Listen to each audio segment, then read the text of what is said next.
राम और लक्ष्मण के साथ गुरु विश्वामित्र की यात्रा एक रोमांचक समस्या के समक्ष खड़ी थी। प्रातः स्नान और संध्योपासनादि से निवृत्त होकर उन्होंने सरिता के तट पर पहुंचकर एक संकट के बारे में सुना। एक वनवासी मुनि ने उन्हें नाव से पार करने का प्रस्ताव दिया और जैसे ही वे पार हुए, एक भयानक वन का सामना हुआ। राम ने इस अंधकारमय और डरावने स्थान को देखकर पूछा कि इसका क्या नाम है। गुरु विश्वामित्र ने उन्हें बताया कि पहले यहाँ मलदा और करुप नामक समृद्ध राज्य थे, परंतु अब ताड़का नामक यक्ष कन्या ने उनका विनाश कर दिया है। बताने के साथ ही उन्हें यह भी बताया गया कि ताड़का केवल एक सामान्य स्त्री नहीं है, बल्कि वह प्रचंड शक्ति और बल से सुसज्जित है।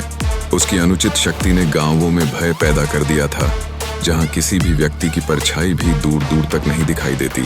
राम ने आश्चर्य से सवाल किया कि महिलाएं तो कमजोर होती हैं, फिर ताड़का में इतना बल कैसे?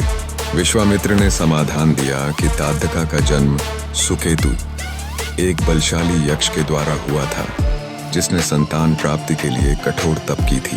ब्रह्मा जी ने उसे 1000 हाथियों के बराबर बल दिया। सुंद नामक राक्षस से विवाह के बाद ताड़का ने मारीच को जन्म दिया, जो अपनी मां की भांति शक्तिशाली बने। आखिरी चरण में राम ने निश्चित किया कि इस पापिनी का संहार आवश्यक है।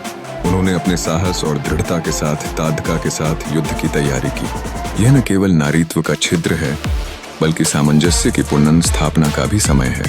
इस महाकाव्यात्मक कहानी में नायक अपनी शक्ति और विवेक का प्रयोग कर विपत्ति को हमेशा के लिए समाप्त करने के लिए तत्पर है। ताड़का के वध के साथ राम ने निस्संदेह अपने कर्तव्यों को निभाने का प्रण लिया।